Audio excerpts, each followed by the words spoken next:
ഇപ്പോൾ ട്രെൻഡിങ്ങിലുള്ള നല്ല ടേസ്റ്റിലുള്ള ഒരു കേക്കിൻ്റെ റെസിപ്പിയാണ് കേട്ടോ ഇന്ന് ഷെയർ ചെയ്യുന്നത്. London chocolate caramel cake. അപ്പോൾ നമുക്കിത് എങ്ങനെയാണ് റെഡിയാക്കി എടുക്കുക എന്നുള്ളതൊന്ന് നോക്കാം. അപ്പോൾ ആദ്യം തന്നെ ഞാനിവിടെ ഒരു 3/4 കപ്പ് പഞ്ചസാര എടുത്തിട്ടുണ്ട്. അത് നമുക്ക് ഇതുപോലൊരു പാനിലേക്ക് ഇട്ട് കൊടുത്തിട്ട് ഒന്ന് മെൽറ്റാക്കി എടുക്കണം, ഒന്ന് കാരമലാക്കി എടുക്കണം കേട്ടോ. അപ്പോൾ പാനിലേക്ക് ഇട്ട് കൊടുത്തതിന് ശേഷം ഒരു 2 ടേബിൾ സ്പൂൺ വെള്ളം കൂടെ ഒഴിച്ച് കൊടുക്കുന്നുണ്ട്. എന്നിട്ട് സാവധാനം നമുക്കിതൊന്ന് ചെറിയ തീയിലിട്ടിട്ട് കുറച്ച് കൂടുതൽ സമയം തന്നെ വേണ്ടി വരും കേട്ടോ ഇതൊന്ന് കാരമലായി കിട്ടാൻ വേണ്ടിയിട്ട്. അപ്പോൾ അതുവരെ വെയിറ്റ് ചെയ്യാം. പിന്നെ നമ്മൾ ഈ ഒരു പഞ്ചസാര ഇതിലേക്ക് ഇട്ട് കൊടുത്തതിന് ശേഷം തവി വെച്ചിട്ടൊന്നും ഇളക്കി കൊടുക്കേണ്ട ആവശ്യമില്ല. ഇതിങ്ങനെ മെൽറ്റായി വരുന്ന സമയത്ത് പാന് വെച്ചിട്ട് തന്നെ ഒന്നങ്ങ് ചുറ്റിച്ച് കൊടുത്താൽ മതി. അപ്പോൾ അങ്ങനെ ചെറിയ തീയിലിട്ടിട്ട് ചുറ്റിച്ച് ഇതുപോലെ ഒരു കളറാക്കി എടുക്കണം കേട്ടോ. നല്ലൊരു ഗോൾഡൻ കളറാക്കി എടുക്കണം. ഇതിൽ കൂടുതലാവരുത് കേട്ടോ.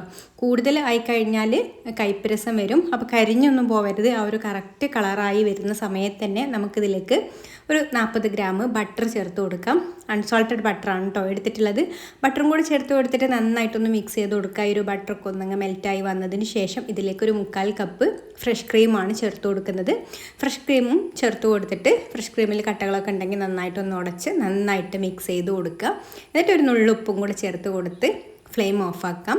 ഇനി ഇതൊന്ന് ചൂടാറി വന്നതിന് ശേഷം നമുക്കിത് ഇതുപോലൊരു ബൗളിലേക്ക് ഒഴിച്ച് കൊടുക്കാം. എന്നിട്ട് ഒരു ക്ലീൻ റാപ്പ് വെച്ചിട്ട് ഒന്ന് കവർ ചെയ്ത് കൊടുക്കാം കേട്ടോ. അതായത് ഇതുപോലെ ഒരു ക്ലീൻ റാപ്പ് അതിലിങ്ങനെ തട്ടി നിൽക്കുന്ന രീതിയിൽ ഒന്ന് കവർ ചെയ്ത് കൊടുത്തതിന് ശേഷം ഒരു 4-5 മണിക്കൂർ ഒന്ന് ഇത് ഫ്രിഡ്ജിൽ വെക്കണം. ഇനി ഒരു സോസ് പാനിലേക്ക് ഒരു 100 ഗ്രാം വിപ്പിംഗ് ക്രീം ചേർത്ത് കൊടുക്കാം. എന്നിട്ട് ഇതൊന്ന് ചൂടാക്കി എടുക്കണം കേട്ടോ. ഫ്ലെയിം ഓണാക്കി ഒന്നങ്ങ് ചൂടായി കഴിഞ്ഞാൽ സൈഡിൽ നിന്നൊക്കെ ഇതുപോലെ അങ്ങ് ബബിൾസ് വന്നു കഴിഞ്ഞാൽ പിന്നെ ഫ്ലെയിം ഓഫാക്കാം. എന്നിട്ട് ഈ ഒരു ചൂടുള്ള വിപ്പിംഗ് ക്രീമിലേക്ക് നമുക്കൊരു 200 ഗ്രാം ചോക്ലേറ്റ് ചേർത്ത് കൊടുക്കാം. ഞാനിവിടെ 100 ഗ്രാം ഡാർക്ക് കോമ്പൗണ്ട് ചോക്ലേറ്റും 100 ഗ്രാം മിൽക്ക് കോമ്പൗണ്ട് ചോക്ലേറ്റുമാണ് കേട്ടോ എടുത്തിട്ടുള്ളത്. ആ ഒരു കളറൊന്ന് അഡ്ജസ്റ്റ് ആയിട്ട് കിട്ടാൻ വേണ്ടിയിട്ടാണ്. അപ്പോൾ അത് 200 ഗ്രാം ഇത് ചേർത്ത് കൊടുത്തതിന് ശേഷം നന്നായിട്ടൊന്ന് മിക്സ് ചെയ്ത് കൊടുക്കുക. ഈ ഒരു ചൂടുള്ള ക്രീമിലേക്ക് ഇതിട്ട് കൊടുക്കുന്ന സമയത്ത് തന്നെ ഇതിങ്ങനെ മെൽറ്റായി തുടങ്ങും കേട്ടോ. അപ്പോൾ നന്നായിട്ടൊന്ന് മിക്സായി ഒന്നങ്ങ് മെൽറ്റായി വന്നാൽ ഇതിലേക്കൊരു 2 ടേബിൾ സ്പൂൺ ബട്ടറും കൂടെ ചേർത്ത് കൊടുക്കുന്നുണ്ട്. എന്നിട്ട് നന്നായിട്ട് ഒരു വിസ്ക് വെച്ചിട്ട് ഒന്നങ്ങ് മിക്സ് ചെയ്ത് കൊടുക്കാം കേട്ടോ. വിസ്ക് വെച്ചിട്ട് നന്നായിട്ടൊന്നങ്ങ് അടിച്ചു കൊടുത്താൽ ഇതൊന്നങ്ങ് നല്ല സിൽക്കി ആയിട്ട് ഒന്നങ്ങ് സ്മൂത്തായിട്ട് കിട്ടും. അപ്പോൾ ഈ ഒരു രീതിക്ക് അങ്ങ് ആയിക്കഴിഞ്ഞാൽ പിന്നെ ഇത് നമുക്കൊരു ബൗളിലേക്ക് ഒഴിച്ചിട്ട് ഒരു ക്ലീൻ റാപ്പ് വെച്ചിട്ട് നന്നായിട്ടൊന്ന് കവർ ചെയ്തിട്ട് ഫ്രിഡ്ജിൽ വെക്കാം. ഫ്രിഡ്ജിൽ വെക്കുമ്പോൾ ഒന്നും കൂടെ നമുക്കിതൊന്ന് കട്ടിയായിട്ട് കിട്ടും കേട്ടോ. അപ്പോൾ ആ ഒരു രീതിയിലേക്ക് വരാൻ വേണ്ടിയിട്ട് ഇതൊന്ന് ഫ്രിഡ്ജിൽ വെക്കാം. ഇനി 1 കപ്പ് പാൽ ഒരു ബൗളിലേക്ക് ഒഴിച്ചു കൊടുക്കാം. റൂം ടെമ്പറേച്ചറിലുള്ള പാലാണ് കേട്ടോ വേണ്ടത്. അതിലേക്ക് നമുക്ക് 1 ടേബിൾ സ്പൂൺ വിനാഗിരി കൂടെ ഒഴിച്ചു കൊടുത്തിട്ട് നന്നായിട്ടൊന്ന് മിക്സ് ചെയ്ത് കൊടുത്തിട്ട് അവിടെ മാറ്റി വെക്കാം.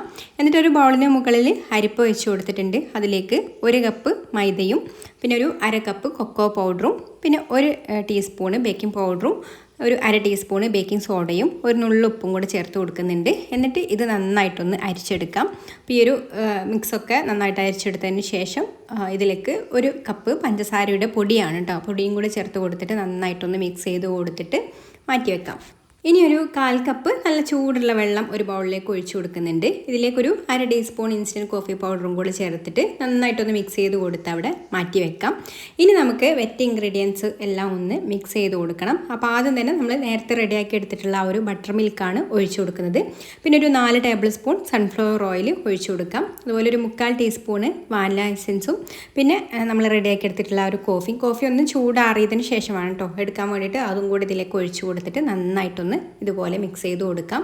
എന്നിട്ട് നമ്മൾ നേരത്തെ അരിച്ച് വെച്ചിട്ടുള്ള ഒരു ഡ്രൈ ഇൻഗ്രീഡിയൻസിലേക്ക് ഈ ഒരു വെറ്റ് ഇൻഗ്രീഡിയൻ്റ് ഒന്ന് ചേർത്ത് കൊടുക്കാം കേട്ടോ. ഇതെല്ലാം കൂടെ മൊത്തത്തിൽ അങ്ങ് ചേർത്ത് കൊടുത്തിട്ട് ഒരു വിസ്ക് വെച്ചിട്ട് ഒട്ടും കട്ടയൊന്നുമില്ലാതെ ഇതുപോലെ നന്നായിട്ടൊന്നങ്ങ് മിക്സ് ചെയ്ത് കൊടുക്കാം. അപ്പോൾ ഈ ഒരു രീതിക്ക് നമ്മുടെ കേക്കിനുള്ള ബാറ്റർ ഇവിടെ റെഡി ആയിട്ടുണ്ട്.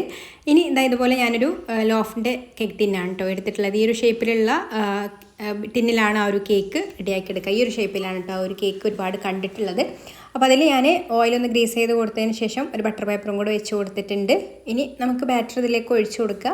എന്നിട്ട് ഒന്ന് ടാപ്പ് ചെയ്ത് കൊടുത്തതിന് ശേഷം പ്രീഹീറ്റ് ചെയ്ത ഓവനിൽ വെച്ചിട്ട് ഒന്ന് ബേക്ക് ചെയ്തെടുക്കാം. ഒരു 35 മിനിറ്റാണ് കേട്ടോ ഞാൻ ഈ ഒരു കേക്ക് 180 ഡിഗ്രിയിൽ ബേക്ക് ചെയ്തെടുക്കുന്നത്. ഓരോ ഓവൻ അനുസരിച്ചിട്ടും ടെമ്പറേച്ചറിൽ അങ്ങോട്ടും ഇങ്ങോട്ടൊക്കെ മാറ്റം ഉണ്ടാവും. അങ്ങനെ കേക്ക് ഇവിടെ ബേക്കായി വന്നിട്ടുണ്ട്. ഇനി ഇത് നന്നായിട്ടൊന്ന് ചൂടാറിയതിന് ശേഷം നമുക്കിത് ഡിമോൾഡ് ചെയ്തെടുത്തിട്ട് കേക്കിനെ ഒരു 3 ലെയറായിട്ടൊന്ന് കട്ട് ചെയ്തെടുക്കാം. ഇനി ആദ്യം നമ്മൾ റെഡിയാക്കി എടുത്ത് ഫ്രിഡ്ജിൽ വെച്ചിട്ടുണ്ടായിരുന്നു. ഇപ്പോൾ ഇതൊരു 4-5 മണിക്കൂറൊക്കെ വെച്ചാൽ മതി കേട്ടോ. അപ്പോൾ അത് ഇതുപോലെ അങ്ങ് നന്നായിട്ട് ഇതങ്ങ് സെറ്റായിട്ട് വരും. ഈ ഒരു ക്രീം ഇനി നമുക്കൊന്ന് വിപ്പ് ചെയ്തെടുക്കാം. ഇതുപോലെ ഒരു ബീറ്റർ വെച്ചിട്ട് ഒന്നങ്ങ് വിപ്പ് ചെയ്ത് ഒന്ന് ചെറുതായിട്ടൊരു ലൈറ്റ് കളറിലോട്ട് വന്നാൽ മതി കേട്ടോ. ഒരുപാട് സമയം വെച്ചിട്ട് ബീറ്റ് ചെയ്യേണ്ട. അപ്പോൾ ഇത് ഒരുപാട് ലൂസാവും. അങ്ങനെ ഒരുപാട് അങ്ങ് ലൂസായി പോകരുത്. ബീറ്റ് ചെയ്തെടുത്തതിന് ശേഷം പിന്നെ നമുക്കിത് ഫ്രിഡ്ജിലേക്ക് തന്നെ ഒന്ന് വെക്കാം കേട്ടോ. അല്ലെങ്കിൽ ഒരുപാട് ലൂസായി പോകും നല്ല ചൂടുള്ള സമയമൊക്കെ ആണെന്നുണ്ടെങ്കിൽ. പിന്നെ എന്താ നമ്മുടെ ചോക്ലേറ്റ് ഗണാഷിയും നല്ല തിക്കായിട്ട് വന്നിട്ടുണ്ട്. ഇത് നമുക്കൊരു പൈപ്പിംഗ് ബാഗിലേക്ക് മാറ്റാം. എന്നിട്ട് നമുക്ക് കേക്ക് ഒന്ന് സെറ്റ് ചെയ്തെടുക്കാം. കേക്ക് സെറ്റ് ചെയ്യാൻ വേണ്ടിയിട്ട് ആദ്യം തന്നെ ഫസ്റ്റ് ലെയർ കേക്ക് വെച്ച് കൊടുത്തതിന് ശേഷം ഒന്ന് വെറ്റ് ചെയ്ത് കൊടുക്കാം. ഒന്നെങ്കിൽ ഷുഗർ സിറപ്പ് യൂസ് ചെയ്യാം. ഞാനിപ്പോൾ ഇവിടെ പാലിൽ കുറച്ച് പഞ്ചസാര ഇട്ടിട്ട് അത് വെച്ചിട്ടാണ് കേട്ടോ വെറ്റ് ചെയ്തെടുക്കുന്നത്. എന്നിട്ട് നമുക്ക് ഇതിൻ്റെ മുകളിൽ ചോക്ലേറ്റ് ഗണാഷ് സ്പ്രെഡ് ചെയ്ത് കൊടുക്കാം. ഈ ചോക്ലേറ്റ് ഗണേഷിനേക്കാളും കുറച്ചും കൂടി ലൂസായിട്ടുള്ള ക്രീമാണ് കേട്ടോ ഈ ഒരു കാരമൽ ക്രീം. നമ്മൾ വിപ്പ് ചെയ്തെടുക്കുമ്പോൾ അതൊന്നും അങ്ങ് ലൂസായി പോകും. അപ്പോൾ അതൊന്നും ഒലിച്ച് പോകാതിരിക്കാൻ വേണ്ടിയിട്ട് ഇതുപോലെ ഒന്ന് കട്ടിയിൽ സൈഡിൽ ചോക്ലേറ്റ് ഒന്ന് കൊടുത്തതിന് ശേഷം അതിൻ്റെ ഉള്ളിലായിട്ടാണ് നമ്മൾ ഈ ഒരു കാരമൽ ക്രീം ഒന്ന് ഫില്ല് ചെയ്ത് കൊടുക്കുന്നത്. അപ്പോൾ ഇതുപോലെ ആക്കി കൊടുക്കുക. പിന്നെ അടുത്ത ലെയർ കേക്ക് വെച്ച് കൊടുത്തിട്ടും ഇതുപോലെ തന്നെ ചെയ്യാം കേട്ടോ. അപ്പോൾ നമ്മളിതിങ്ങനെ 3 ലെയറാക്കി വെച്ചെടുക്കുന്ന സമയത്ത് നല്ല ശ്രദ്ധിച്ചിട്ട് വേണം കേട്ടോ ചെയ്യാൻ വേണ്ടിയിട്ട്. അപ്പോൾ നമുക്ക് പെട്ടെന്നൊക്കെ ചെയ്തെടുക്കണമെന്നുണ്ടെങ്കിൽ ഇതാ ഈ ഒരു രീതിയിൽ ചെയ്താൽ മതി കേട്ടോ. ഒരു നമ്മൾ കേക്ക് ബേക്ക് ചെയ്തെടുത്തിട്ടുള്ള ആ ഒരു ടിന്നിൽ തന്നെ ഒരു ക്ലീൻ റാപ്പ് വിരിച്ചിട്ട് അതിൻ്റെ ഉള്ളിലേക്ക് പിന്നെ ഞാൻ കേക്കെല്ലാം ഫില്ല് ചെയ്ത് കൊടുത്തിട്ടോ. എന്നിട്ട് ഇതുപോലെ ചെയ്തെടുക്കുകയാണെന്നുണ്ടെങ്കിൽ നമുക്ക് പെട്ടെന്ന് ഐസിംഗ് ഒക്കെ ചെയ്തെടുക്കാം.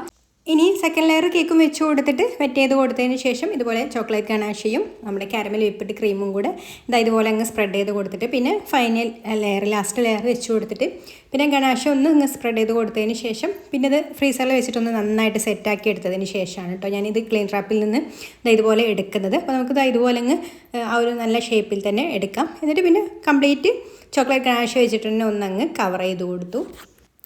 അപ്പോൾ ഇതുപോലെ കവർ ചെയ്ത് കൊടുത്തതിന് ശേഷം പിന്നെ ഫ്രിഡ്ജിൽ വെച്ചിട്ട് നന്നായിട്ടൊന്നും കൂടെ അങ്ങ് തണുപ്പിച്ചെടുത്തിട്ട് നമുക്ക് കട്ട് ചെയ്യാം. അപ്പോൾ നമ്മുടെ അടിപൊളി ടേസ്റ്റിലുള്ള വൈറൽ ചോക്ലേറ്റ് കാരമൽ കേക്ക് ഇവിടെ റെഡി ആയിട്ടുണ്ട്. നല്ല ടേസ്റ്റിലുള്ള ഒരു കേക്കാണ് കേട്ടോ ഇത്. അപ്പോൾ ഒരു തവണയെങ്കിലും ഒന്ന് ട്രൈ ചെയ്ത് നോക്കിക്കോളൂ.